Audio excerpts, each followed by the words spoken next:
Hola, hola. Good afternoon. Buenas tardes. That's all the Spanish I have for you today. So my name is Franck, and I am French, living in London. So I was born and raised in France, where I first got in touch with everything related to food and drinks. I'm from Montpellier, in the south of France, by the sea, Mediterranean area. And I moved to Lyon about 7 years ago, because the bar scene there was much more alive, and there was already something cocktail related, and this is where I met my mentor, and literally where I grew up as a bartender and as a foodie, or whatever you want to call it. That's where I really got enthusiastic in terms of food and beverage in general, because Lyon is quite the city for that. And a year and a half ago, I made my way to London for a very specific project, which we're going to talk about today, and it is called, as you might guess, Coupette. So I moved there over a year and a half ago, but we only opened 6 months ago. So as you might be aware of, you guys that are opening bars in major European city, it is tough to find a site, to find the right location, to build the right team, to get the right people together, and to get a concept that will fit either the area, your team. To get the whole thing, it takes time, but it's only for the better, I guess. So we've opened Coupette 6 months ago. So Coupette, as in the name, literally means a small coupe. So the shape of glassware, a small coupe. And in French, it means much more than that. There is something a bit tricky about that. It also means a cheeky one. So like, let's say after works you go for a coupette, means that you go for a small one. It's a French way to make you feel a bit less guilty about what you're gonna drink. Like, for example, let's say you're in a wedding and you're asking just for a coupette of champagne because you want to pretend that you're not going to drink as much as you probably will. So that's for the name. The story behind the bar. So I don't know if you guys are familiar with Chris Moore. So Chris is the creator of Coupette and one of the directors with us in Bethnal Green. So Coupette is literally Chris's brainchild. So when he was at the Savoy, one night, Chris realized that everything he basically loved was French. So he was literally staring at the back bar in the Buffer bar, seeing all these aperitif, vermouth, sweet wine, dessert wine, or cognac, Armagnac, and Calvados. And for him, there was something a bit underrated about that. He wanted to push it, and he also felt a need in London, which is a big city, and it's a sort of city in London where you basically have everything apart from a French-inspired cocktail bar. So yeah, Chris literally felt the need and the space. He knew that there were a slot for that, for a French-inspired cocktail bar, because that was just never seen in London before. And much more than just a few bottles or a few aperitifs than brandy or Calvados. Chris always loved he always had a love for French food and French product, but more than that, it was the culture and the standard compared to the UK, because Chris, being a British bartender and born and raised in England, the average food is not so good in England. Like, you guys are being lucky in Spain to have a standard of food that is absolutely delicious. Like, you have seafood, you have meat, cheese, cured meats, and everything. As in the UK, the British specialities are not the most famous for their taste. So Chris has always been sort of passionate for this standard that we have, and the history as well of French cuisine and all the perception that French people will always have with taste, either liquid or solid. Back home, every region has almost more to offer than the whole England in terms of food and drink specialties. So that's what got Chris thinking. And after research and being passionate with the craft of making wine, of making vermouth, of making Calvados, or of making cognac, and a lot of research as well, the thought of Coupette starting to come alive, and the concept starting to be designed a bit. So when I came on board, Chris first contacted me in October 2015, which is way back now. So he first contacted me asking me if I was willing to come to London and made my way there.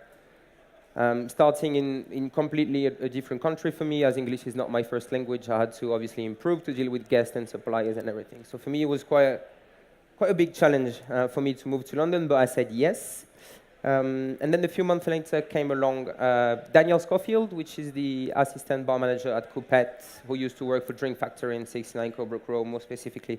So when we both came on board, Coupette was just thought and just a project. It was something Chris really wanted to do. He has dedicated over a year and a half already to that, but we still didn't have a site. We still didn't have a clear and defined concept and the budget we needed. So it was for us really the moment to kick in, find the sites, and make it happen. So we like to say that we are a neighborhood bar with a French accent. And here is the difference between a neighborhood bar with a French accent and a French bar. The thing is, we love to be quality forward, and we don't want to be limited by our concept. So it's not because the bar is called Coupette and I'm French and I'm wearing stripe that if a guest wants tequila, or if a guest would rather tequila than Calvados, we'll push tequila for him, because that's what we do, and we want to be quality forward. If Spanish or Italian people come to produce a vermouth that we like more than a French vermouth, we'll obviously get the Spanish vermouth, because that's what we like to think of it. We like to be quality forward and not limited by our own concept, basically. And a neighborhood bar, which is for me the main thing about Coupette. In terms of model, Coupette is designed to please the people that surround the bar. As in the name, a neighborhood bar, it is designed for the neighbors and for the need of the people that live in this area. It's not, as many hotel bars can be, designed for international tourists or for American guests. It is literally designed for people that live in Bethnal Green, where we base. I'll be back at it to that. But yeah, it's the kind of bar we want it accessible, not challenging, and effortless, which means that it is the kind of bar you could go 3 times a week and not realizing you've been 3 times this week. It's the kind of bar we want Coupette to be the kind of bar where literally you feel at home within the first night, and a bar when it's not painful to when you're there, and when you end up paying, you're not like, oh, Jesus, that was an amazing night, but I'm not going to do that for a month. We designed this bar for the people to be able to come and come again, and as I said, like a bar that you would like to be your local, like a bar that you would like to be able to go many times a week. And that's what comes the atmosphere, because for us in Coupette, the ambience and the way people feel inside, the atmosphere is really, really important. Because we have so for us, the drink, I was having a chat with a bartender yesterday about that. The drink for us will be the last detail that will make the experience amazing. For us, it's as much about the table, the lights, the music, and the people that will surround you, that the drink that you will sip. And yeah, we like to be focused on literally every detail, sometimes more than the drink itself, like the ambience and what you're going to listen, how you're going to feel, more than what you're going to taste. Because I've had amazing night with bad drinks. I think I had more amazing night with bad drinks than great night, just because I was drinking something good. It's not about what you drink, it's more about what you live. And for us, what you drink is just one dot over the whole drawing. So again, through the attention to detail, we like. So the way the local has been designed, Coupette is a bar all in length, and we wanted the French accent to be suggested and not obvious. We didn't want it to be a Disneyland for French people living in London in the need for the country. Like, we really wanted to be suggested and made in a clever way. So you, for example, have this mosaic at the entrance, which is really, really Instagrammable. That's what every guest do, literally. As soon as they come in, they take a picture of their feet like that on the mosaic. But for us, it was a clever way to remind the old Parisian bistro and the bistro in the old Paris. Then you have the bar top that is literally covered with coins with the previous currency.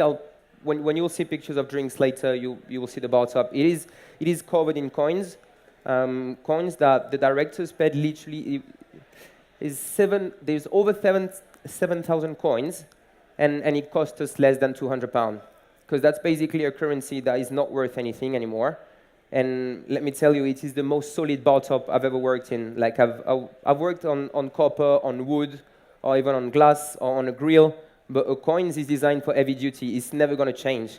Like overnight, if you just brush it, it will stay new and as stunning as it is nowadays. So yeah, just like really little details through the art on the walls, or from French artists, or through mosaic, or through the bar top. Like that, the key features are meant to make you think about the concept and about where you are without being obvious and almost rude. So the area now. So as I mentioned earlier, we are in Bethnal Green, so East London. I'm going to show you a map now. There you go. So Bethnal Green is somewhere there, East London, where a lot of cocktail bars are. So it is an up-and-coming area, which means basically it is changing all the time. The best example we have is Shoreditch, which is literally next to Bethnal Green. It is literally a street away. And Shoreditch 10 years ago, you wouldn't go there. I'm telling you, you wouldn't go there 10 years ago because it was a really dangerous area. And it is really the symbol of gentrification in London, like up-and-coming area, changing area. So obviously, when Chris and the directors seen an opportunity in Bethnal Green, because you're going to end up paying less in rent, you're going to pay the site, obviously, a bit less money. And that will make the start a bit easier, hopefully. And it is a bet. Like, it is a bet on the future. Like, settling up in an up-and-coming area is a bet in the future. So Shoreditch and Bethnal Green are still a residential area, but like really alive. So you have things such like Brick Lane or Old Spitalfield Market are literally entertainment pole that will keep the people busy and that will keep entertaining people. So it is an area in London where people tend to go out every night. Every night people are going out for drinks, people are going out for food, which makes the competition really hard, but also it makes people coming out, which means that literally it becomes an habit for people to go out almost every night. And either for just a coupette or for many drinks and food in restaurants. But the good thing about East London and Bethnal Green as well is that it is literally a cocktail hub. So you have the opportunity to be part of like almost a destination. So East London, over the years, with bars like Sagar and Wild, Satan Whiskers, Three Sheets, Cocktail Trading Company, we all literally in the same area. Within this map, I can put on the map something like 8 or 7 cocktail bars. But it is just better for everybody because you become part of almost a bar tour, literally. And when either Londoners are out or people that are coming to London to visit bars, you obviously and straight away part of the program because you are in the area and in the cocktail hotspot at the moment. Oh yeah, so that's a picture of the bar. You can see the bar top. So as I said to you, covered in coins. But yeah, everything is quite minimalistic. A few bottles, that's the Calvados shelves on the top. I'll be back at it in a bit. And one of the things that define us as a concept in Coupette and through the inspiration is the region of Normandy in France. So there you have it on a map, really close to England. It is a region that English people are already familiar of through the historic side, but also because a lot of English people go there on holiday as it's really close. So it was for us a good way to make the link. It was just not any region in France, but it was the region in France that you know, or you go on holidays, or the region in France that your friend told you about. And one of the things they do in Normandy, and one of the things we do a lot at Coupette as well, is the Calvados. So the Calvados, as mentioned here, is still a true craft. And what I mean by a true craft is that literally it is still family business. For every single brand of Calvados, it is still a family business. The name of the family, and it's still made by the same people. And it is basically a spirit that never knew any big breakthrough. Like Calvados has never been big, ever. So you will find a bottle of Calvados in probably every hotel in the planet, but no one will be able to talk to you about. And it's always the ugly bottle that you'll put behind a sexy bottle of gin because you don't want anybody to see it because no one ever order it anyway, but you have it just in case. In every restaurant, there is a bottle of Calvados just as a digestive because people tend to ask for it, but no one never know anything about it. So it is still a true craft. As I said, all the bottles are not pretty, and that's a fact because marketing never been in Calvados. As Calvados has never been big, nobody never gave any money to like rebuy a brand or to make a new bottle and make it different. So it is still really, really obscure, and even back in France, like out of the region of Normandy, 9 people out of 10 won't be able to explain you exactly what Calvados is. So it is still a true craft and still quite obscure. So I'm going to talk to you briefly about the Calvados. It is within the region of Normandy. It is a spirit that is ruled by an AOC in France, which means that you basically have to follow a lot of rules to be able to call it a Calvados. And French love that. We love rules and limits, and you always need to use this very specific type of apple and on this very specific type of soil, on this very specific part of the region. So everything is really special, and you have to follow the rules.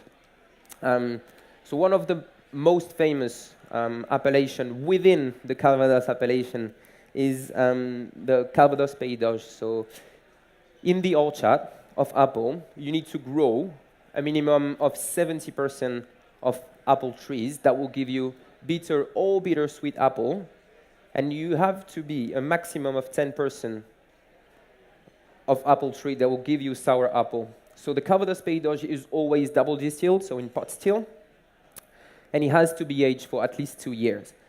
And the other specificities about this appellation is Calvados d'Enfronté. So this very specific type of Calvados is mainly made out of pear. So the appellation specifies that you need to have at least 30% of pear trees within the orchard, but most of the Calvados coming from this region are made of like 70% of pears. That's mainly what they use. It is only a single distillation, so through a column still, and it is aged for a minimum of 3 years. So one of the other big thing in Normandy and that we do in Coupette as well is called pommeau. So pommeau is sort of an equivalent to vermouth, but with apple and without the spice dimension. So it is basically apple juice that has been clarified and fortified with Calvados, or with apple brandy in the path to become a Calvados. So pommeau is big, and one of the other big thing in Normandy are the cidre, and not the cider, because that is the whole difference.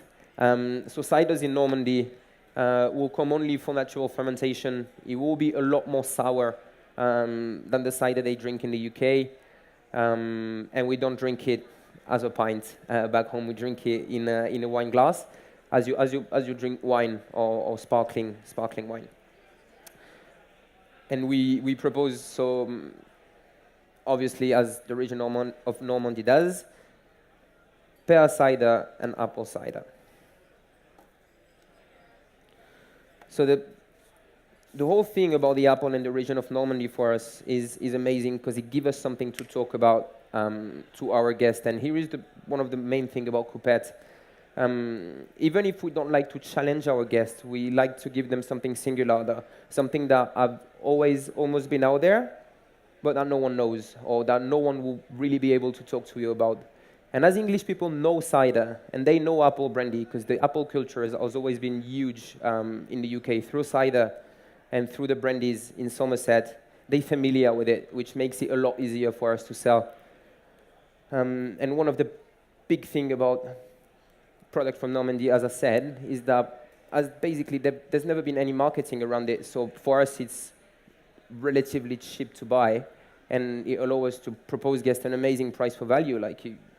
We sell in Bethnal Green 30-year-old Calvados that you will be literally impossible to do with a Scotch or with a cognac, because those type of product has always been, they've been a breakthrough for them. Like there has been a Scotch time, there has been a cognac time where everybody was only about it, and a lot of money has been injected in this type of product.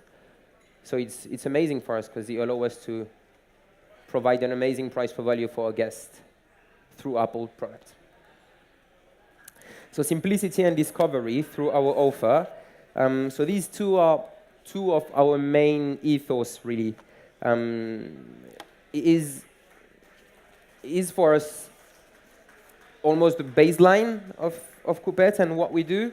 It is literally proposing something simple and easy to get, which is really important for a neighborhood bar, but with no challenge whatsoever. As I said, we want the idea of Coupette, of when you walk in, you always find something new, and you will always be surprised in a good way, but you'll never be challenged. It will never require any effort to appreciate anything of what we do. And making sure through great service that if the guest feels challenged, he will make it happen and he will go for it and try it, because we'll be here obviously to explain and talk him through it. So simplicity and discovery through as well a constant changing menu. So as a few of you have done an opening, a bar opening before, it is a beast that is constantly changing. Literally, you adapt and you receive feedback and you adapt through guests and to what they think. So we first opened Coupette with a 36 drinks menu. So as I said, as it was Chris's big project, he had all these drinks ready that were all most delicious than the next one, but it was a lot. And the support was sort of a rigid book, so like almost like a proper cocktail book, but it was just too much for a neighborhood bar, and it was just not fitting. So we then switched to a cocktail menu with 12 cocktails that are literally constantly changing. And we want the drinks to be, so that's a picture of French art in the bar. We want the drinks to be seasonal, relevant, and actual. So these are sort of our three baseline when we create drinks, and three ethos that we really want to stick to. So seasonality is really important, but also we don't mind through season our drinks, like having the same drinks but adapting it through season. So I'll take, for example, the truffle Negroni that we do. So we first opened with it's a white Negroni.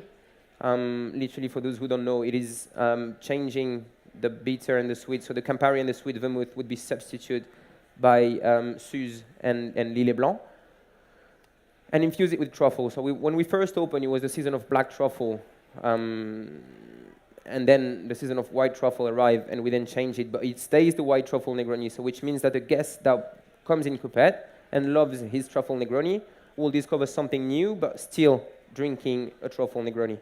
So for us, it's a way to kind of keep them thirsty of like discovering new things, but sticking to a safe value, I would say.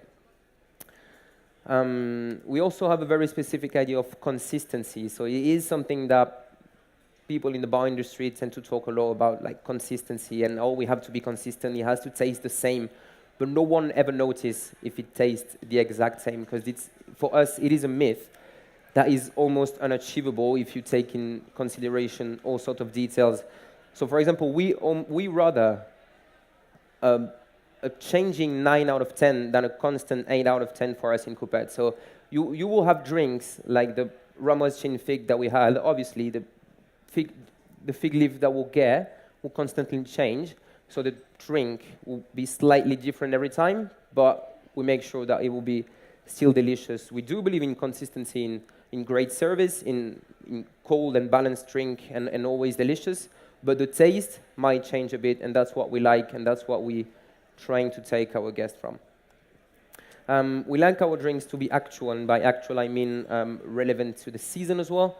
So, for example, for Christmas, there is a big thing in the UK, which is the mulled wine through the Christmas period, which is basically a spice red wine that you will serve hot.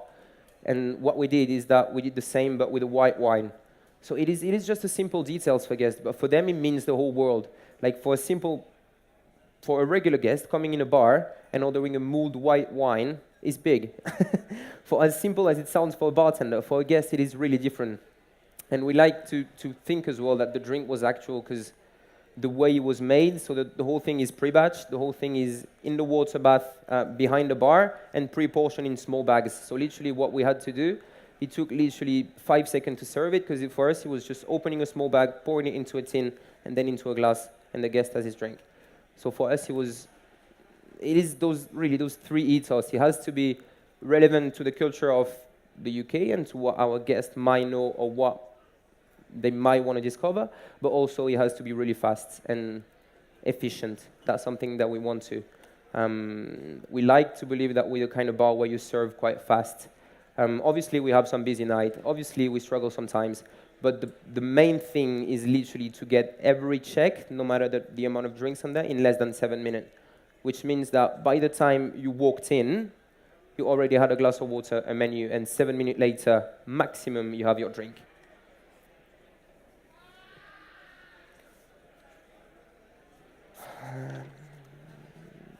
So that, for instance, is the Café Calva. So Café Calva is basically coffee with Calvados, but in a very, very more rough way. So we like to believe that we brought a sophisticated version to it. And with the popularity of the Irish coffee, it was for us perfect to make sort of a crossover. So again, in the bag, in the water bath behind the bar, always hot and at the same temperature, we have our Calvados that has been washed with butter, so French press coffee, and the sweet part is made with honeycomb and apple pulp. But everything is ready into a bag, hot, at the right temperature. So everything you need to do is whip your cream with a blender and literally open a bag. And same for this cocktail. Like we're really proud of the efficiency of the drinks that we design, because for us it is a big thing when you come into a bar. A guest shouldn't have to worry about the fact that this bar is busy or not, or if you're having a bad day or not. For us, the speed is really something really important. L'apéritif. So it is a big ritual in France and in Spain as well, I'm assuming, yeah? So it is the ritual, by the end of the day, where people will literally come together. And within the definition, the aperitif means just open something. So most of the time, it is your appetite or your night. It is your way to like gather with friends and have a good time. And what we did in Coupette is that to bring people together really early in the area and to fill up the bar really quick, we're literally doing £5 drinks and £2 food. So it is really a way for us to bring people in. And the real difference with what they call an happy hour, where you'll get a 2-for-1 or any sort of discount within the UK and, I guess, British, American culture. The difference with the aperitif is that it's not a way to get drunk faster. It's just a way to get you started through the night. So having a drink, having a bite, gathered with friends, getting ready for the night. So for us, it was really important to be representative of that, and we really wanted Coupette to be about the aperitif as well.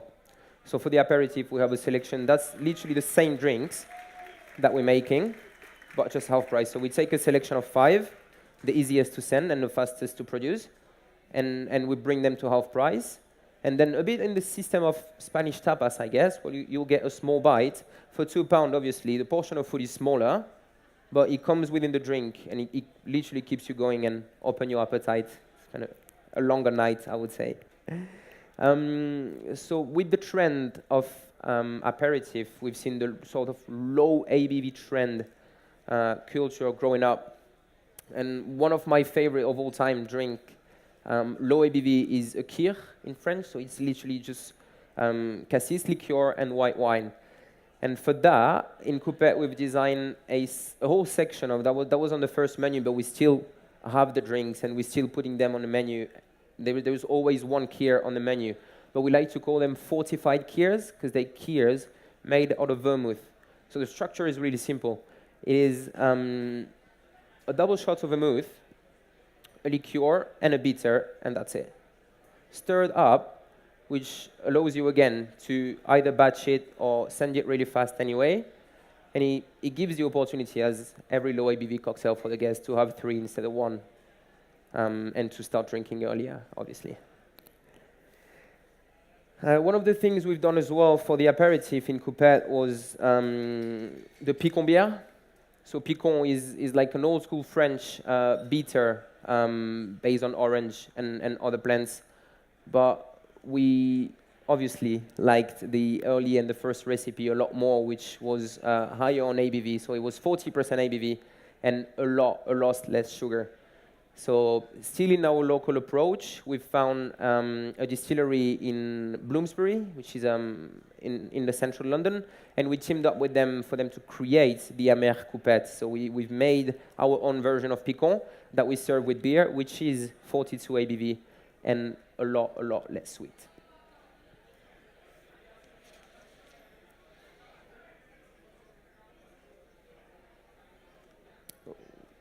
So that is the food we do for the aperitif. It was also really simple, and it's basically the same thing that you will get in France. Cheese board, cured meat board, that we call charcuterie back home. But really easy, like simple and authentic food. We don't have a chef in Coupette, so bartenders are going downstairs to make food, slicing meat and cutting cheese, toasting bread, and it's all done, and guests are happy. So that's one more way for us to really position ourselves as a bar and not as a restaurant. So we're going to talk about drinks. So that's a picture of the very first menu we had. So it was massive. It was completely different. It was, as I said, a 36 drinks menu cocktail, 6 section of 6 drinks. The whole menu was called the Hexagon menu. It was represented by each border of France. So for one border, you had a person that did influence his own craft or industry without ever going mainstream. And the section of drink, the 6th drink, was sort of inspired or in accordance with the influencer himself. So that's the style of drinks we do in Coupette. So really simple, really straightforward. We almost never use any garnish. At the moment, there is maybe one drink on the menu that has an actual garnish. For most of the time, it is just a zest of citrus. Like it's just discard, and it goes like that. It's one more way for us to maybe not ritualize the whole process of drinking. There are bars in London where you will literally get a tray with the whole forest and smoke and everything. And I think it's amazing because it got people into drinks and it got people into cocktail, but that's just not what we do. As I said before, to send our drinks really fast, you have to be minimalistic. You have to be really pure.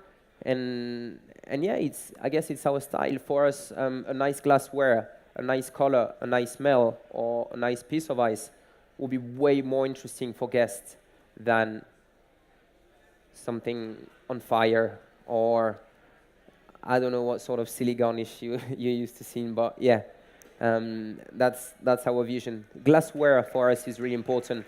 In bartending nowadays, we tend to see a lot of people that are pleasing themselves, so they're making drinks for them or they are making drinks for bartenders, which we're trying obviously to run away in Coupette. But one of the things that I've noticed that both parties can enjoy the most is glassware. A nice glass is always special, and drinking something out of a nice glass always makes the whole experience better, and that's why it joins experience and drinks for me in glassware. I think it's fascinating the way you can change a drink just by the glass you're pouring in. So we're going to go through a few drinks now. So this is apple. It is one of our signature drinks with the next one. So really simple. We like to call it the Normandy eyeball as well, because it is just made out of Calvados and apple juice, and that's it. So what we do is that on a monthly basis in Coupette, we choose a Calvados. That'd be good for mixing, and that instantly become the house Calvados, which means that not only this drink, but all the drinks with Calvados will be made with this very specific brand for the whole month. And it's a nice way for us, as I said, to keep it constantly changing and constantly moving, and to showcase different type of Calvados to our guests. So this drink here is a shot of Calvados in a pre-iced glass that is in the freezer. So we have the ice ball machine, and what we do is just putting the ice in the freezer already and in the glass, which means that in literally 3 moves, like opening the door, taking the glass out, pouring the Calvados, pouring the juice, you can send the drink. Within 20 seconds, if you're slow, the drink comes out. So for the apple juice, what we do is for the apple, we have an apple of the month, as we have a Calvados of the month. So we're trying to pair an apple with a Calvados every month. So on a daily basis, we juice apple, then we clarify the juice, and we just bring bubble into it through a carbonation tank. We carbonate the apple juice, which basically gives you a delicious virgin cider. And that's how the apple is made. It's literally 2 pours, Calvados, apple juice, sparkling, bubble, light, refreshing, fruity. It basically suits everybody that likes apple. So that's for the apples and our first signature drinks. So that's what's inside, literally 2 ingredients and a technique. Again, for us, this drink is really actual because it does require a lot of work behind the scene, but it makes it look so easy for guests. It is literally as fast as pouring a whiskey and Coke or a vodka orange. It is as fast and as simple as that. And then the big beast, the champagne pina colada. So by far, our best seller since the opening. So the idea behind this drink was to take 2 massive things, so 2 things with a massive universe around them. So on one side, you have the pina colada. If there's one drink everybody knows on the planet, it is the pina colada. It is even bartender's favorite drinks. Like for us that loves smoky things and things drier than, we still love pina colada. So really, really simple. And it is a drink that you will picture. It means holidays. It means going away from my shitty day, or just having a moment, or picturing myself on a beach somewhere. And on the other hand, you have champagne. So bubble, luxury, fancy, delicate, dry. And by blending these 2 together, you don't end up just with a drink. You end up with a symbol. You end up with a signature drink already. And most of the times, that ends there. Like, people are going through the menu, and when they see champagne pina colada, it is over, just because they got everything on that line, and they like everything on that line. It means something to them, and it's good. So the recipe, we are using a rum blend of Bacardí Heritage and Trois-Rivières Blanc, which is an agricole rum, so for the French Caribbean island. Fresh pineapple juice, so juiced every day. We are using a pineapple cordial, just so we do not ever waste pineapple juice. So with the juice from the day before, we'll cook it with sugar and add citric acid to finally get the pineapple cordial.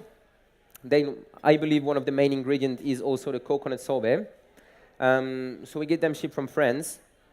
And through the estimation, we are going to go through 4 tons of coconut sorbet every year. That's basically for 1 drinks that we sell 4 champagne pina colada. That's the best seller, but from miles and miles away. So the whole thing is blended. So it is literally these 3, 2 scoops of coconut sorbet, blended, crushed ice, poured over champagne, and garnished with coconut chips, as you can see here. So really easy. Even the garnish is edible. The glassware looks nice. And again, it looks like a champagne pina colada with bubble. So what champagne does, basically, as the mix is poured over and the mix is frozen, it's almost dissociates. So there will be sip while you get only champagne, and there will be sip while you get only ice cream. And then, obviously, at some point, everything blends together. But yeah, champagne adds to a pina colada what it was missing, a bit of dryness and bubble.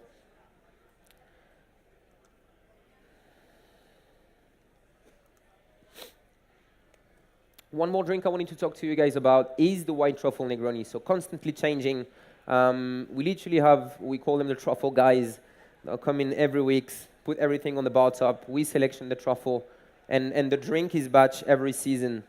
So, well, I was on holidays for 2 weeks, so they probably run out of this one now. It doesn't exist anymore, but as soon as the new truffle will come up, we'll make, again, one more huge batch of this very drink. It is a bottle serve as well. So again, 2 pours, like the bottle is stored in the fridge and the drinks is pre-diluted. And as everything is infused, we just pour it out of the bottle over an ice bowl, and that's it. So white truffle, white Negroni, as I mentioned earlier, here are the ingredients. So you'll have Star of Bombay as a gin, Suze as a bitter. For those who are not familiar with, it is a French aperitif based with gentian roots and other mountain plants that are absolutely delicious. And Lily Blanc for the vermouth. The whole drink is batched, diluted, and infused with truffle.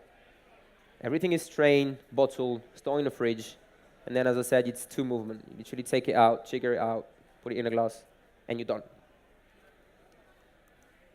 Next drink I wanted to talk to you guys about is the Dynamite Eyeball. So the Dynamite Eyeball is basically a riff on tequila and tonic. I mentioned tequila earlier because obviously through this big trend of tequila that was maybe 3-4 years ago, bartenders were crazy about it, and then consumers went all crazy about it. So we see an opportunity. We see a drink that will be comforting for guests. We see a drink that, oh, I'm fancy a tequila and tonic because it's quite a popular beverage in London through gin and tonic and through tequila. So it is no more, no less than a riff on a tequila and tonic. So we'll do equal parts tequila bianco and Jurançon. So again, this was a way for us to sort of bring a French accent to the drink. So Jurançon, for those who are not familiar with, is a dessert wine from the southwest region of France with a nice acidity to it. But again, really simple in the structure. Equal part, a spoon of syrup. The whole thing is stirred a bit because it's quite rich. It needs a bit of dilution. Poured over ice. It is literally the same glassware as you've seen earlier. So we have the glasses stored in the freezer literally below us, and we just take it up, pour everything, and top it with tonic. And that's it for the Dynamite Eyeball. So the name of the Dynamite Eyeball is the tequila and tonic, stand for TNT. And from TNT, we decided to call it Dynamite. And that is pretty much it. That's us. That's what we do at Coupette. Do you guys have any question? So I can probably get a question in Spanish, but I will reply in English. If you happen to have a question, otherwise I'm more than happy to.